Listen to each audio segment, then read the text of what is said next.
Saraswati classes बनावाड़ी में आपका स्वागत है।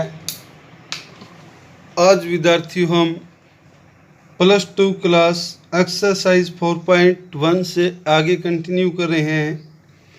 तो इससे 4.2 से पहले कुछ प्रॉपर्टियां हैं जिनको पढ़ना और समझना बहुत ज़रूरी है। तो प्रॉपर्टी ऑफ डिटरमिनेट यानी डिटरमिनेट की कुछ प्रॉपर्टी है। जैसे पहली प्रॉपर्टी ये दी हुई है आपको, ये कहता है the value of determinant remain unchanged if its row and column are interchange. ये कह रहा है कि कोई डिटरमिनेट दी हुई है, यदि उसका हम ट्रांसपोज ले लें यानी रो और कॉलम को इंटरचेंज कर दें। जैसे ये आपकी फर्स्ट रो है, इसको फर्स्ट कॉलम लिख दें, सेकंड रो को सेकंड कॉलम लिख दें, थर्ड रो को थर्ड कॉलम लिख दें। यानी कोई भी डिटरमिनेट का यदि हम ट्रांसपोज ले लें तो कहता है कि इन दोनों का डिटरमिनेट सेम ही आएगा, अनचेंज्ड यानी सेम है। ये बात इसके अंदर बता रहा है। जैसे इसका डिटरमिनेट ये आया, फिर इसका इंटरचेंज करने के बाद इसका डिटरमिनेट भी विद्यार्थियों ये यहाँ ये सेम आता है। तो ये यहाँ से पहली प्रॉपर्टी हमारी होती है। पहली प्रॉपर्टी यही होती है कि कोई भी में जैसे रिमार्क में इसने बताया it's flow from above property that if A is a square matrix, A कोई आपकी स्क्वायर मैट्रिक्स है, then determinant of A equal to determinant of A transpose. यानी कोई भी स्क्वायर मैट्रिक्स का डिटरमिनेट और उसके ट्रांसपोज का डिटरमिनेट होता है वो सेम होता है। एक ये ए जो डैश दिया गया इसको बताया इसने ट्रांसपोज ऑफ ए। तो यहाँ से हमने विद्यार्थियों पहली प्रॉपर्टी से ये सीखा कि कोई भी डिटरमिनेट या कोई भी मैट्रिक्स दी है तो उस खुद का डिटरमिनेट और उसके ट्रांसपोज का डिटरमिनेट हमेशा सेम होगा। कई बार क्या करेगा, ए का डिटरमिनेट दे देगा और हमें कहेगा find the determinate of A transpose, तो वो सेम ही होगा। ऐसा हमें याद रखना है। इसके बाद प्रॉपर्टी नंबर 2 में कहता है if any two row of a determinant are interchanged then sign of determinant change. तो ये कहता है कि डिटरमिनेट का साइन है वो चेंज हो जाएगा। जैसे ये आपको डिटरमिनेट दिया हुआ है और इसके अंदर इसने बताया है कि पहली रो को तो तीसरी रो बना दिया और तीसरी रो को पहली रो। जैसे यहाँ देखिए A1 A2 A3 दिया था, C1 C2 C3 दिया था। यहाँ पे A1 A2 A3 तीसरी रो में दिया है और C1 C2 C3 पहली रो में दिया हुआ है। जब पहली रो और तीसरी रो को इंटरचेंज किया गया, इसका डिटरमिनेट किया तो इसका डिटरमिनेट वही आया माइनस कॉमन लेने पे जो पहले उस मैट्रिक्स उस डिटरमिनेट का डिटरमिनेट दिया हुआ था जिसमें इन दोनों को चेंज नहीं किया गया। तो यहाँ से हमें ये रिजल्ट ध्यान रखना है कि जब भी हम किसी डिटरमिनेट के रो या कॉलम इंटरचेंज करते हैं, एक की जगह दूसरी को यूज़ करते हैं, तो एक बार यूज़ किया है तो एक माइनस का निशान लगेगा, 2 बार यूज़ किया है तो 2 बार माइनस का निशान लगेगा। इसके बाद प्रॉपर्टी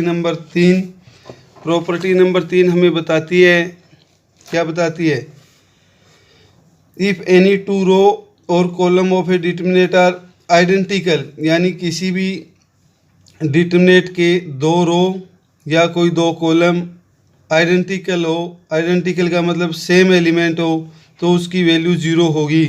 जैसे यहाँ पे बताया इसने एग्जाम्पल के माध्यम से 3 2 3 दिया है, यहाँ भी 3 2 3 दिया है, तो इसको एक्सपेंड करके इसका डिटरमिनेट निकाल के दिखाया है जो रिजल्ट 0 आया है। तो यहाँ से हम इसका यूज़ करेंगे जब भी कोई 2 रो या कोई 2 कॉलम आइडेंटिकल होगा तो उसका डिटरमिनेट हमेशा 0 होगा। प्रॉपर्टी नंबर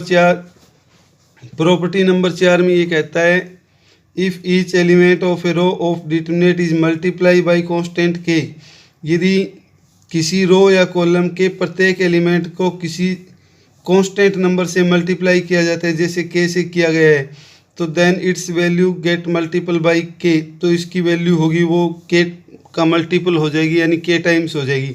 जैसे ये डिटरमिनेट दिया था, इसको के से मल्टीप्लाई किया तो इसका डिटरमिनेट क्या आया, के ऑफ डिटरमिनेट, यानी इसका के टाइम आ गया। तो ये हमें ध्यान रखना है।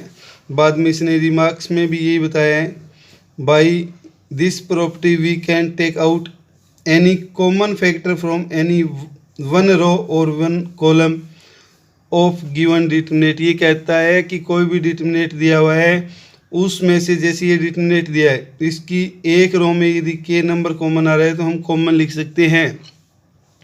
यदि 2 रो में कॉमन होता तो 2 बार लिखते, 3 रो में कॉमन होता तो 3 बार, इसी तरह से कॉलम में कॉमन होता तो भी हम लिख सकते थे। दूसरा पॉइंट कहता है if corresponding element of any row और कॉलम, एनी 2 रो और कॉलम, यानी कॉरस्पॉन्डिंग एलिमेंट किसी भी 2 रो और column of a determinant are proportional, यदि प्रोपोर्शनल दिया हुआ है, सेम रेशियो में दिया हुआ है, तो इसकी वैल्यू भी 0 होगी। जैसे ये बताया गया है, यहाँ 17, 3 और 6 तीसरी रो दी गई है और इसका 6 टाइम, 17 को 6 से गुणा किया ये आ गया, इसको 6 से गुणा किया ये आ गया, इसको 6 से गुणा किया ये आ गया। पहली रो आती है तीसरी रो का 6 टाइम, तो इनका डिटरमिनेंट है वो 0 आ रहा है, ये देखिए। तो ये प्रॉपर्टी भी हम यूज़ करेंगे कई बार। प्रॉपर्टी नंबर 5, प्रॉपर्टी नंबर 5 में कहता है if sum of all element of a row और column of determinant are expressed as sum of 2 और more term then the determinant can be expressed as sum of 2 और मोर determinant. जैसे ये कहता है कोई भी रो या कॉलम 2 या 2 से ज़्यादा एलिमेंट जोड़ के लिखा गया है तो उसको हम 2 या 2 से ज़्यादा डिटरमिनेंट में लिख सकते हैं। जैसे ये लिखा हुआ था तो ये सेम रहेंगे हमारे B1, B2, B3, C1, C2, C3 दोनों ही डिटरमिनेंट में। पहले डिटरमिनेंट में हम क्या ले लेंगे, A1, A2, A3, A1, A2, A3। दूसरे डिटरमिनेंट में आ जाए λ1, λ2 और λ3, λ1, λ2 और λ3, और फिर इसको इसने सोल्व किया है। इस तरह से भी हम लिख सकते हैं। इसके बाद प्रॉपर्टी नंबर 6 क्या कहती है, प्रॉपर्टी नंबर 6 ये कहती है कि if each element of any row और column of a determinant the equimultiples of corresponding element of other row are added then value of determinant remain the same, the value of determinant remain same if we apply the, ये कहना ये चाह रहा है विद्यार्थियों, यानी हम कोई भी डिटरमिनेंट दिया है उसकी किसी या किसी रो को किसी भी नंबर से मल्टीप्लाई करके किसी रो या कॉलम में ऐड कर दें तो उसका डिटरमिनेंट भी सेम आएगा। जैसे यहाँ इसने बताया R1 को चेंज किया गया है, क्या चेंज किया गया है, R1 में ऐड किया गया है R3 को K से मल्टीप्लाई करके। जैसे ये दिया हुआ था इसको K से मल्टीप्लाई करके इसमें ऐड किया तो आपके पास ये आ जाती है। ये कह रहा है कि इसका डिटरमिनेंट और इसका डिटरमिनेंट सेम ही आएगा। इस प्रॉपर्टी का भी हम कई बार यूज़ करेंगे। ये आपकी विद्यार्थियों 6 प्रॉपर्टी थी जो कंप्लीट होती है। अब ये जो एग्जाम्पल दिए हुए हैं सॉल्व किए हुए हैं ये आप खुद ट्राई लेंगे और हम एक्सरसाइज 4.2 के कुछ एक सम डिस्कस करेंगे आज और अगले पीरियड में इसको कंप्लीट कर देंगे। तो ये क्या कहता है, देखिए पहला सम, using the property of determinant, determinant की प्रॉपर्टियों को यूज़ करके विदाउट एक्सपेंडिंग, यानी हमें इसको सॉल्व नहीं करना है, एक्सपेंड नहीं करना है, 1 to 5 क्वेश्चन एक्सरसाइज के प्रूफ दैट, ये प्रूफ करने हैं। तो देखिए विद्यार्थियों हम कैसे करेंगे। जैसे पहले सम में आपको ये दिया गया है, क्या दिया गया है, determinant of x, y, z, a, b, c और x plus a, y plus b और z प्लस c, इसे इक्वल टू 0 प्रूफ करना है विद्यार्थियों। तो हमने ये पढ़ा था कि डिटरमिनेंट 0 तभी होगा जब कोई 2 रो या 2 कॉलम आइडेंटिकल हो। और यहाँ देखिए यदि हम इन दोनों एलिमेंट को ऐड कर दें, x प्लस a तो ये आ जाता है, y प्लस b ऐड करें तो ये आ जाता है, z प्लस c ऐड करें तो ये आ जाता है। तो ऐसा ऑपरेशन लगाते हैं जिससे ये कॉलम और ये कॉलम सेम हो जाए, फिर इसका डिटरमिनेंट 0 हो जाएगा। तो हमने ये लिखा C1 change to C1 plus C2, यानी C1 और C2 को ऐड किया तो क्या मिलेगा, यहाँ पे जो होता है वही चेंज होता है। तो x plus a, y plus b, z plus c और ये रहेगा a b c, x plus a, y plus b और z प्लस c। अब यहाँ लिख देंगे विद्यार्थियों हम C1 एंड C3, C1 का मतलब फर्स्ट कॉलम, C3 का मतलब थर्ड कॉलम, आर आइडेंटिकल, यानी ये आइडेंटिकल है। सो इसका रिजल्ट क्या आ जाएगा, यानी ये इक्वल टू का सिंबल लगा सकते हैं हम, तो इसका डिटर्मिनेंट है वो 0 हो जाएगा विद्यार्थियों। हम ऐसे कर सकते हैं क्योंकि हमने ये रीज़न बता दी, आइडेंटिकल है, आइडेंटिकल होता है तो इसका डिटर्मिनेंट 0 होगा। इसी तरह से प्रश्न संख्या 2, ये आपका फर्स्ट प्रश्न था। 2 में क्या दिया हुआ है? 2 में दिया हुआ है विद्यार्थियों आपको a minus B, B minus C, C minus A, फिर b minus C, C minus A minus B, C minus A minus B minus C. इसका डिटर्मिनेंट भी इक्वल टू 0 प्रूफ करना है। तो ये विद्यार्थियों मर्जी आपकी है, चाहें तो हम इन तीनों रो को जोड़ दें तो भी हमारे पास फर्स्ट रो 0 हो जाएगी, और चाहें तो इन तीनों कॉलम को जोड़ दें। यहाँ बी से बी कटेगा, सी से सी कटेगा, ए से कटेगा, तो आपका फर्स्ट कॉलम 0 हो जाएगा। जब पूरी एक रो या पूरा एक कॉलम 0 हो जाए तो उसका डिटर्मिनेंट 0 हो जाता है विद्यार्थियों। तो यहाँ पर हमने ऑपरेशन लगाया R1 change to R1 plus R2 plus R3। तो यहाँ क्या लिखेंगे? इन तीनों को जोड़ के हम पहली रो में लिखेंगे, चाहें तो हम लिख दें या सीधा ही कर दें। ये दिया हुआ है, दूसरी का यहाँ एलिमेंट आएगा b माइनस सी, और तीसरी का प्लस में c माइनस ए। इसी तरह से यहाँ b माइनस सी प्लस में c माइनस ए प्लस में a माइनस बी, और ये आ जाएगा आपका c माइनस ए प्लस में a माइनस बी प्लस में b माइनस सी। और जिसको चेंज नहीं किया सेकंड रो और थर्ड रो, वो सेम आएगी विद्यार्थियों, b minus C, c minus A minus B, C minus A minus B minus सी। यहाँ पे देखिए आप, b से b कैंसिल हो जाता है, c से c कैंसिल, a से a, यानी सारे कट जाएंगे। b से b कैंसिल होगा, a से a, c से c, अपोजिट साइन है, c से c कैंसिल, a से a, b से b। जब सारे ही एलिमेंट कट जाते हैं तो उसका रिज़ल्ट क्या होता है विद्यार्थियों? उसका रिज़ल्ट 0 होता है। तो यहाँ पे हमारे पास पहली कंप्लीट रो 0 हो जाती है, 0 0 0, b minus C minus A minus B, C minus A minus B minus सी। तो यहाँ हम लिख देंगे R1 इज 0, या फिर आप ऐसे लिख दिए फर्स्ट रो इज 0, यानी फर्स्ट रो है वो 0 है, सो इसका रिज़ल्ट क्या आ जाएगा? 0 आ जाएगा विद्यार्थियों। ऐसे हम इसको सोल्व करेंगे विदाउट एक्सपेंड, यानी एक्सपेंड नहीं किया, ये प्रॉपर्टियाँ यूज़ की और हमने इसकी वैल्यू 0 कर दी। इसी तरह से आपका थर्ड सम है विद्यार्थियों। तीसरे सम में क्या कहता है? ये डिटर्मिनेंट की वैल्यू दी हुई है 2 3 5 7 8 9, और ये 65 75 86। इसका डिटर्मिनेंट भी हमें 0 प्रूफ करना है।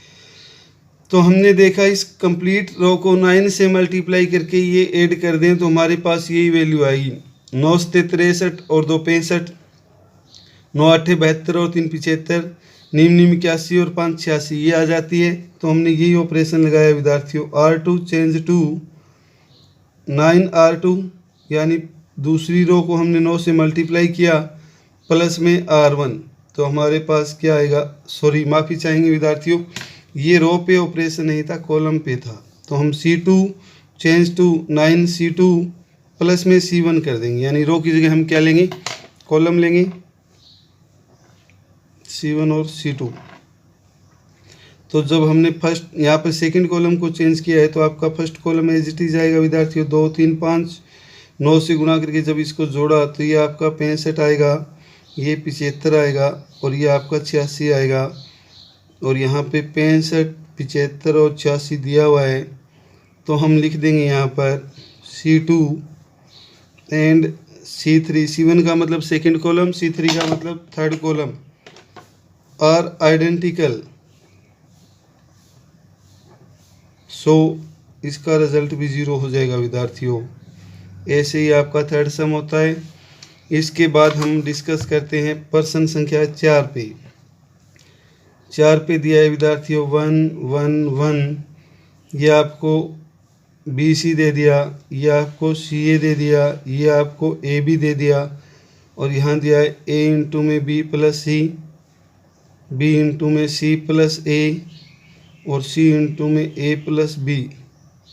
इसका डिटरमिनेंट भी जीरो प्रूफ करना है, तो हम क्या करेंगे, पहले इसको सोल्व करते हैं। 1 1 1, तो ये आएगा बी सी सी ए और ए बी, जब इनकी मल्टीप्लाई की A B plus B C A C आएगा विद्यार्थियों, ये B C plus A B आएगा, और ये ए सी प्लस ए बी आएगा। अब यदि हम इन तीनों को ऐड कर दें विद्यार्थियों, तो हमारे पास पूरे कॉलम में ए बी बी सी और सी ए आ जाएगा। जैसे देखिए हमने ऑपरेशन लगाया, C3 चेंज कर देते हैं, जैसे C3 प्लस में C2, तो ये 1 1 1 रहेगा, ये आपका बी सी सी ए और ए बी रहेगा। और इसको हम चाहें तो सीरीज में लिख दें, A B plus B C तो दिया हुआ, ए बी प्लस ए सी है विद्यार्थियों, ही बी सी यहाँ से हमने लिख दिया, और प्लस का A C, A B B C A सी। इसी तरह से यहाँ पे ए बी पहले लिख दें, बी सी बाद में, और ए सी यहाँ से लिख दें, तो एक ही बात है, A B plus B C plus A C. और इसी तरह से यहाँ आएगा A B plus B C plus का ए सी आएगा। ये विद्यार्थियों यहाँ बी और सी की मल्टीप्लाई, यानी यहाँ बी सी आएगा, क्या आएगा, बी सी। अब हमने देखा कि इस पूरे कॉलम में A B B C A C, A B B C A C, A B B C A C है, तो ये हम कॉमन ले लेते हैं। यहाँ लिखेंगे taking A B plus B C plus A C common from C3, यानी C3 से ये कॉमन ले लिया, C3 से ये कॉमन लेंगे विद्यार्थियों, तो यहाँ लिख देंगे A B plus B C plus A C. ये हमारी प्रॉपर्टी थी, हमने पढ़ा था कि पूरी एक रो या पूरी कोई एक कॉलम में से कुछ भी कॉमन हो तो हम कॉमन ले सकते हैं। तो यहाँ ये कॉमन लिया, ये बाहर चला जाएगा, तो यहाँ एक एक एक रहेगा। यहाँ पे भी हम लिख देंगे C1 and C3 are identical, ये आइडेंटिकल है, तो इसका रिजल्ट क्या आ जाएगा, 0। ए बी प्लस का बी सी प्लस का ए सी, और इस डिटरमिनेंट की वैल्यू 0 आएगी, तो 0 से जब कोई भी नंबर को गुणा करते हैं तो 0 आ जाता है। यह आपका हेंस प्रूफ, यानी इस तरह से प्रूफ होता है फोर्थ पार्ट। और बात रही विद्यार्थियों प्रश्न संख्या 5 की। प्रश्न संख्या 5 में क्या कहता है, ये मैट्रिक्स दी हुई है, हमें ये प्रूफ करना है। तो देखिए प्रश्न संख्या 5, B plus C, C plus A plus B, Q plus R plus P, P plus Q, Y plus Z plus X, और X plus Y equal to proof करना है विद्यार्थियों हमें 2 into A P X B Q Y C R Z. ये paper में कई बार आया है विद्यार्थियों, तो थोड़ा ध्यानपूर्वक समझेंगे, बड़ा आसान है। एक तो हमें दो चाहिए तो हम क्या करते हैं, पहले तो ये डिटरमिनेंट ले लेते हैं, लेफ्ट हैंड साइड लेके चलते हैं, यहाँ से दोबारा इसको लिखेंगे B plus C, C plus A plus B, Q plus R plus P plus Q, Y plus Z plus X, और एक्स प्लस वाई। अब हम विद्यार्थियों देखिए, यदि तीनों रो को जोड़ के लिख दें, R1 change to R1 plus R2 plus R3, तो यहाँ पे देखिए 2 बार C आएगा, 2 बार A आएगा, 2 बार B, 2 बार R, 2 बार P, 2 बार Q, 2 बार Z, 2 बार X, और 2 बार ही Y आएगा। तो 2 तो हमें मिल जाता है, बाकी प्रक्रिया हम बाद में देखते हैं। तो यहाँ से हमने 2 आगे लिया, ये आ जाएगा आपका A प्लस बी प्लस सी, तीनों 2 बार आ रहे थे, यहाँ भी 2 कॉमन लिया, ये आएगा P plus Q plus R, और फिर यहाँ भी 2 कॉमन लेंगे, तो ये आएगा विद्यार्थियों आपका X plus Y plus Z. अब हम क्या लिखेंगे, जिनको चेंज नहीं किया वो एज इट इज आएगा, C plus A plus B, R plus P plus Q, और यहाँ पे आ जाएगा आपका z plus x plus y। तो सबसे पहले तो विद्यार्थियों हम 2 को बाहर ले लेते हैं, यहाँ लिखना चाहें तो लिख दें टेकिंग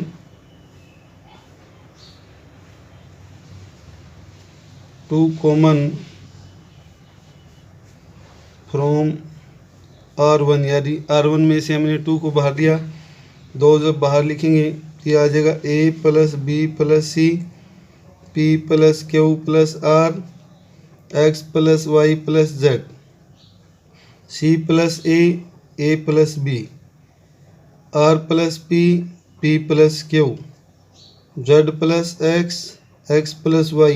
अब कई विद्यार्थियों के संदेह होगा अभी a plus B plus C, बेटे बिल्कुल आगे पीछे आ रहा था, a b यहाँ आ रहा है, b c आ रहा है, c a, लेकिन हम इनको यदि एड के अंदर आगे पीछे लिख दें तो कोई फर्क नहीं पड़ता, इसलिए हमने इनको सीरीज में लिख दिया।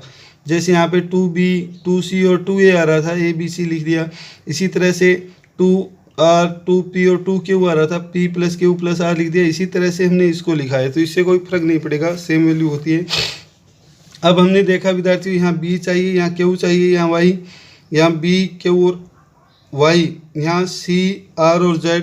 जब इसमें से ये घटाएं, इसमें से ये घटाएं, इसमें से ये घटाएं तो ज़रूर हमें मिल जाएगा, लेकिन माइनस का मिलेगा, माइनस हम कॉमन ले लेंगे। तो यहाँ पे भी हमने ऑपरेशन लगाया दोबारा, R2 change to R2 minus R1, R3 change to R3 minus का R1, तो 2 हमारा बाहर ही रहेगा। एक साथ विद्यार्थियों मैक्सिमम हम 2 ऑपरेशन लगा सकते हैं, यदि 2 से ज़्यादा ऑपरेशन लगाए तो सम आपका रॉन्ग हो जाएगा। a plus B plus C p plus q plus r x plus y plus z R2 minus R1, जब इसमें से ये घटाएंगे जो यहाँ नहीं है वो माइनस का आ जाएगा, माइनस b आएगा, यानी यहाँ minus a minus b minus c करेंगे तो c और a तो कट जाएगा, b रहेगा। यहाँ माइनस का b रहेगा, यहाँ आपका माइनस का q रहेगा और यहाँ आपका माइनस का y रहेगा। सेम वे a और b तो कट जाएगा, माइनस का c रहेगा, यहाँ माइनस का r रहेगा और यहाँ माइनस का z रहेगा विद्यार्थियों। अब हम क्या ऑपरेशन लगाते हैं, R1 को दोबारा चेंज कर देते हैं, R1 प्लस में R2 प्लस R3, तो क्या होगा विद्यार्थियों कि यहाँ से इन तीनों को जोड़ेंगे तो b और c तो कैंसिल हो जाएगा, यहाँ a रहेगा। इसी तरह से q और r तो कैंसिल हो जाएगा, यहाँ p रहेगा, y और z तो कैंसिल हो जाएगा, यहाँ x रहेगा। और ये minus b minus q minus y minus c minus r और माइनस z, यहाँ लिख देंगे taking common -1 from R2 and R3। जब विद्यार्थियों हम -1 कॉमन लेंगे R2 और R3 में से, तो हमने 2 बार लिया है तो 2 बार लिखेंगे, 2 बार लिया है तो 2 बार माइनस का रहेगा, एक तो R2 में से और एक R3 में से। ये 2 हमारे पास था ही, तो ये रहेगा a p x b q और y प्लस का हो जाएगा। इसी तरह से c r और z भी प्लस का हो जाएगा, और माइनस की मल्टीप्लाई फिर प्लस हो जाएगा। तो हमारे पास 2 a b c p q r x y z, जो कि राइट हैंड साइड थी विद्यार्थियों, हमारे पास आ जाती है। तो यहाँ से left hand side equal to right hand side, hence verify. इस तरह से ये वेरीफाई या हैंस प्रूफ लिख दीजिए, एक ही बात है। इसी के साथ विद्यार्थियों आज हम एक्सरसाइज 4.2 के क्वेश्चन सिर्फ 5 ही करेंगे, बाकी नेक्स्ट वीडियो में कंप्लीट करेंगे इसको। धन्यवाद, जो फिर नोटबुक में पूरा करेंगे।